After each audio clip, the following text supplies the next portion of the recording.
Welcome back to Behind the Box. We are going to be discussing the third and final day of the UK Games Expo 2019. And we're also going to go over some final thoughts and talk about the games that we brought home with us from the expo. To help you along, because, these videos have been a little bit longer, in the description you will find links to the Friday and the Saturday video, as well as links to the games that we discuss in case you want to check them out and see more information about them. And you'll also find timestamps. So if there's a certain game you're really interested in, you can skip straight to that. All right, you take it away. So the very first thing that we did on the Sunday morning was we wanted to go and say hello in person, face to face, with some of the people that we know at some of these companies and these booths. We on the Friday wanted to do it, but we didn't really know how to approach and be like, hey, we've been emailing back and forth, but we don't know necessarily who. So on the Sunday we were just like, we just got to do it. We just got to go up and be like, we don't know who we've been emailing. We know the name of the person. So that was nice. It was fun to meet these people face to face that we've been talking to. We went to the Brain Games booth to do just that, and ended up playing a game there called Pegasus. So we'd already been to Brain Games, you might remember from the Friday. Yeah. But we also played a game called Pegasus. Pegasus is a really mind-melting game when you first start playing it. Basically, there's a whole deck of these cards with these weird animals on them that are hybrid animals. Usually the head of them is one animal and the body is another, and then there'll be a matching but kind of reverse picture of the same thing. So let's say, for example, I've got an elephant head on a gorilla's body. There'll be another card in the deck that is a gorilla head on an elephant body. These cards will start just in real time, just being placed onto the table, and as soon as you spot a match like that, you grab the Pegasus in the middle of the table. That pauses the game, and then you can take the two cards and they become 1 point at the end of the game. And so you'll keep doing that until I believe the whole deck is done, because you'll put some cards aside, which means that there won't be all of the matches available. That was really confusing at first. I mean, even by the end, it was still difficult to do. Yeah. You do kind of get used to it a little bit, and you start to pick up on patterns and what colours are used. And But yeah, that was a fun game. I liked that one. Yeah, Alistair, who showed it to us. We also happened to play Two Rooms in a Boom with him on Friday. But who showed it to us said that he'd been noticing, because it goes ages 7 and up, and he'd been noticing that a lot of times the children have an easier time picking it up than the adults. They just seem to, it clicks more with them. That's interesting. Yeah. Yeah. We also played while we were there Team 3 again, because it's just so good. I had to redeem myself, and I did. You did. I did much better. You might remember from Friday I was saying that Lindsay was awful. She did a lot better. We actually completed one of the level 2, because it has difficulty levels. Level 2 is the middle level. Alistair was nice. He did give us an extra minute or two to complete. Yeah. But we were really close anyway. And your instructions, I was the blind one. Your instructions were way better. Way better. Like, I was actually able to do it. So, yeah, that was really cool. Yeah. So after Brain Games, we went over to Alley Cat. No, Wait, so what is that? Why did you write that there? Yeah, so this is another game that we bought we on played Friday, it. and then you and I played it. We see. didn't play this. We were waiting for people to become available. That's right. And we headed over to the open gaming area where they had all of these the Geek and Sun tables. Yeah, you might remember. Tables. Yeah, the Moby Dick tables that we've used before. They're a lot smaller scale table, but they still have like the inset middle and the felt lined surface. Yeah, really helpful, because I have a tendency to like elbow on the table and knock things over, so that's handy to have. But anyway, so we played Cat Cafe. We wanted to try it out, and it was very nice. Charming game. Always love our little roll and writes. Yeah, it was very simple. There was a bit more complexity as the game went on and we started to become more familiar with it, because you roll an amount of dice equals the amount of players plus 1, and you draft a dice each, and whatever's left in the middle is then a shared dice. You'll use your dice and that one to make your decision. So I think in a 2-player game, it initially felt like, well, it doesn't really matter which dice I take, because my choice is the same no matter what. But it does matter. But it can matter, yeah. So I think in a 3 or 4 player game, you wouldn't necessarily run into that, even that thought. But yeah. So it's a thinker. It's a thinker, though. That was okay. Mm-hmm. Yeah. Straight afterwards, we played Second Chance again, which we've talked about already. Yeah. So I don't know if you want to talk a little bit about the next game. Right. So our friend Vic had Lavinia, Lavinia, I think it is. Yeah. Which is a card game about winemaking. And essentially what you're doing is you're walking through a vineyard and you're picking different types of grapes. And at the very end of the vineyard, there are cards that essentially you're going to sell your grapes. And the cards make up kind of like the market.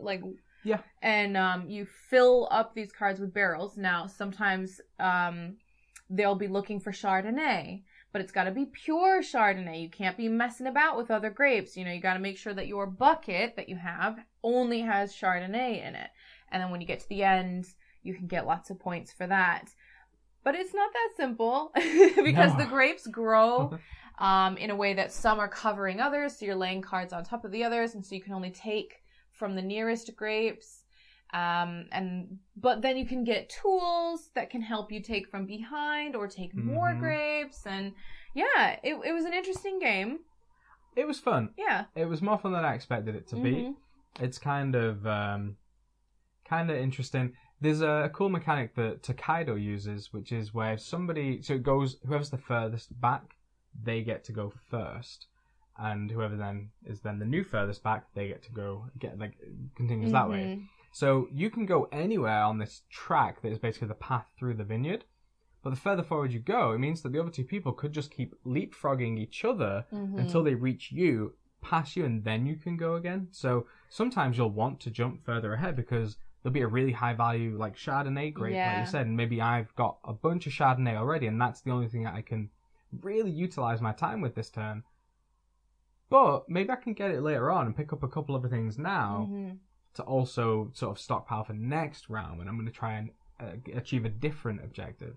So, yeah, it was interesting. It was very, very, I think, straightforward and simple. But that's kind of nice. That's the sort of stuff we like, especially if it's a new idea for us. So, yeah, that was cool. After we played Lavinia, we just kind of walked around. We were going to go get a train not long after we were done with that. But then I'd kind of miscalculated the train times and how that was going to all work. And so we ended up going back to the Hilton and we just hung out. We just hung out. I chatted with Ross a bunch. You spent time with Elaine and Efka and some of their friends, Tom and Rob. Watched them play Copenhagen, learn how to play, which was a game that we'd wanted to play and just never found the time to do it. But that was lovely. We just did that for maybe 2 hours or so. And that was just a really pleasant, it was a nice, I mean, as you can tell, each day we've talked about the amount of stuff we've done has been a lot less. And it's because you don't burn out, but you do get drained. We were staying up very late. We typically don't do that anyway in our normal lives, so we were very sleepy all the time. And you do find that you like just relaxing. And like I said, we were playing the games that we'd brought with us or that we'd bought at the event. A lot of them, because my brother only did the Friday, a lot of them went back home on the Friday. So we've since picked those up. Well, they dropped them off Sunday evening for us.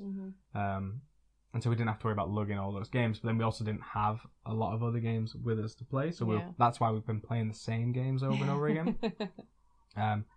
Which I think that's a good place to stop with the stuff that we did. And maybe now we bring up the games that we did actually come home with. Yes. So, on our table in front of us, we have every game that we brought home with us. Now, it's a collection. Some of them were given to us when we visited different booths, and some of them we bought ourselves. So, Sushi Roll, we have not played yet, but we knew we needed to snatch it up. We both are a big fan of Sushi Go. Yep. And so we knew Sushi Roll was going to be a pretty good one. So especially like dice games we really like. So. Yeah. So we picked that up and we hope to play it soon. We also brought home Pegasus.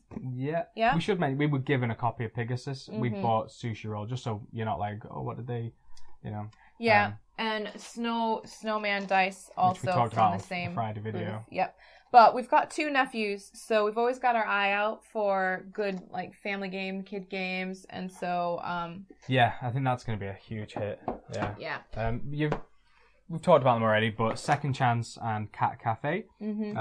Second Chance especially, we should mention, because we played it so much. We really do like this game, and this is maybe something we'll do a review on, but if not, and you're watching this, I would suggest checking this game out. Definitely. Yeah. It's, oh gosh, you just have to see some of the, when we've been playing with, like, Raquel we'll take some pictures. Is an artist, and you can tell when she fills hers out, like, how much better they look than ours. Yeah, it's a nice thing you can do with the game is personalize it by filling in the shapes that you draw in your own style or in your own unique way or in different patterns, which the very front of the box actually shows that. That's what they've done. Yeah, you can kind of see. And Heinz put little dinosaurs in his. It's just really fun. It's really fun. It was really, really fun.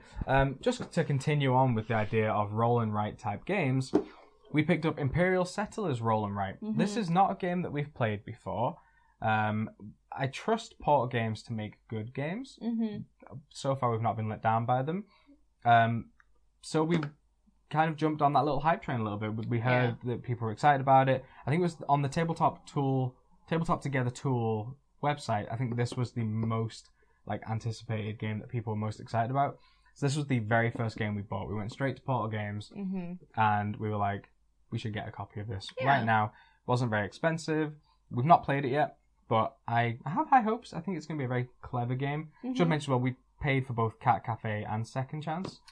This one sold out, didn't it? There was only 45 copies. Yeah. Again, that was one we wanted to get, and we knew that was going to be in like a small reserve of it. So we were quite lucky to get that, I think, because it had sold out very quickly. Do you want to talk a little bit about these? I'll hold 2 of them up if you want. Yeah, so we, on the Friday, scooted over and got these Undo, which reminds me a lot of, like, exit games and stuff. It's from Pegasus Spiel. And you are trying to prevent the death of a person. Yeah, you're not trying to solve the murder or anything like that. You're trying to prevent it. Just trying to save their life. That's all I know. That's really... Yeah, we've not done any yet. Yeah, so that's all I know. And I'm really looking forward to playing them. I think it'll be neat. I think these are going to be another one of the next, like the Exit series. I wouldn't be surprised. Based on the description, very narrative-driven. It sounds a lot like Exit the game meets like Time Stories. It says it takes up to 90 minutes, so that's pretty cool. And we bought one of each of the 3 that's available, as you saw. Again, they sold out very quickly. I think by the middle of Saturday they were all gone. So does it by the end of Friday. Picture? Oh my goodness, I've just realized. I didn't know that. It makes 1 picture. That's cool. Amazing. Wow. I wonder if that's the order you're supposed to play them in. I don't know. Cool. All right. Sorry. That is cool. The last game that we purchased, and we bought those as well, was a game that this is the most expensive one we bought. Kind of on face value, just on the look of it. Yeah. It just looks so nice. It's Bosk from Floodgate Games. This is like a light area control game where you are all going to... It's like 2 games that you play 2 halves, basically. You first have to put your trees out onto the board. I don't know how that works, if it's like a draft or a randomization of it, but you get all of your trees out on the board, and then every round, the wind will blow in a series of different ways, and you have to decide how many leaves you want to blow that direction and what pattern onto the forest floor. You want your leaves to be on the top because they can stack on top of each other in as many places as possible. You want to control the most space with your leaves. So it reminded me visually of Photosynthesis. Yeah. Which is a game that we very much enjoy. And I'm hoping that this is at least a very enjoyable game. I think it has the potential to be. I'm worried it might be a little bit too dry in gameplay. That's my only concern. But it looks... area control bit, like I don't know. I don't know how engaging that will be because of it. I don't know how random it is. Basically, well, we'll have to see. This is the game I think that we knew the least about going into this, so that's why we're the most hesitant. But it looks so good that I was like, I've heard good things. I have too. So that was it. That was everything that we brought home with us. We also brought home a copy of Wingspan that we bought for a friend. But that's in the room because that's not ours. So no point in showing you. Right. So now we shall talk about our favorite moments. Yeah. Favorite moments. Do you want to kick us memories off with your favorite memory or just favorite moment of the convention? I would say favorite memories of the convention are just the downtime when you get to hang out with friends, old friends, make new friends. You might play like a little game together or something, but it's unstructured and it's just getting to know people and hanging out. That was the part that was so memorable for me. Yeah, I loved that as well. That's what I love about the conventions is meeting, like you said, old friends and also making new friends and meeting people. I mean, we have people come up to us and talk to us about our YouTube channel. That is such a huge part of this for us, and I think makes it feel very worth it to spend all that time and energy doing this and going to conventions. My favourite moment, I mean, that is up there as well for me, but playing Two Rooms and a Boom, the way that we played it, was so memorable. That will be something that I think will always be a highlight of board gaming for me, because there were so many people and everyone was having a great time. Everyone really got into it. Like I said, we got up to about, I think at one point we had 19 people. That is insane. That's so many people playing one game. That game is such a perfect convention game. It's not something, for us at least, that works in a smaller setting. Like on a good night, like if we really plan ahead, we can get 8 other people to join us for a game. But that hardly ever happens. In the last couple of years, it's only happened a singular amount of times. And even then, I don't think Two Rooms and a Boom would work for that. It just really, really was great. It was so much fun. We got to play with Ross, with Efka and Elaine, with John, with Vic, guy called Photo Ben. He was the one that owned it. I think he's a photographer. A bunch of people that were exhibiting and showing games. Piers Sylvester and Duncan Malloy, both designers, both usually come to these things as exhibitors, but this year we were able to come and sort of be more as like guests and stuff, which was great. So it's just great to sort of meet people that way, and just a bunch of people that were just walking through, just passing by, to join in. We were like, hey, do you want to just kind of join us for this game that has like a limitless amount of people to it? And another thing that was great about this game was somebody stopped us and they're like, hey, I'm Ken Sweeney. This is a guy that we know from online. Ken's probably going to watch this, so hello, Ken. It was great to meet you. It was a lot of fun. Total surprise. I'm sorry that we were like so pre-engaged. In the middle of a game. Yeah, and I know he's mentioned that he was in a rush. He had to go to the games library to attend his games, but like that was so much fun. That's something I'm always going to remember. It's just been like, oh, there's a guy that I talk to online regularly, so that was cool. Yeah, that was just a really great moment. It really set the tone, I think, for the weekend. It was a great way to kind of start the festivities, if you will. So, yeah. We should say hi to Erwin. Oh yeah, Owen. We met him at Aircon, and then he came up to us again at UK Games Expo. We just randomly bumped into him. He was only there for the Friday, and we had a nice chat with him. Yeah, again, it's just amazing, absolutely amazing. This whole event.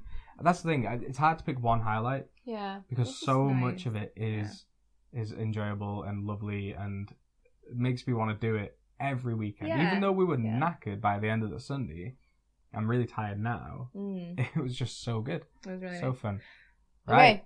So, I was going to say the bit you're all waiting for. Probably not. Games of the show. Now, last year we did one game of the show. This year we actually kind of... There was one I slightly put above, and then you had something that you wanted to do with yours. So, Lindsay, what was your game of the show? So for me, it was a tie. I know that feels like it's cheating, but for me, it was tie between Team 3 and Letter Jam. I loved both of them for different reasons. Fabulous games. Yeah, Team 3 and Letter Jam, absolutely. Yeah, so I think they are both excellent choices. They would be my joint second, I think. Yeah. This game that I'm going to say just slightly edged them out, only because I love it so much. and it was Escape the Dark Sector. Mm-hmm. Now, yeah, like I said, I love Escape the Dark Castle. I'm so excited for this. It is running its Kickstarter right now, so we'll leave a link to that if you're interested in going and checking it out. We definitely recommend it. I think Themeborn are a fantastic company. We've had, when we bought the game last year, one of the dice was either missing or we got a second of the right, we had the wrong dice or something like that, I can't remember. And within a day or two, they sent us out a new one. And then we backed when they did the new Kickstarter last year, and the box was just kind of a bit scuffed. And I wasn't sure if that was because tape had pulled the finish off.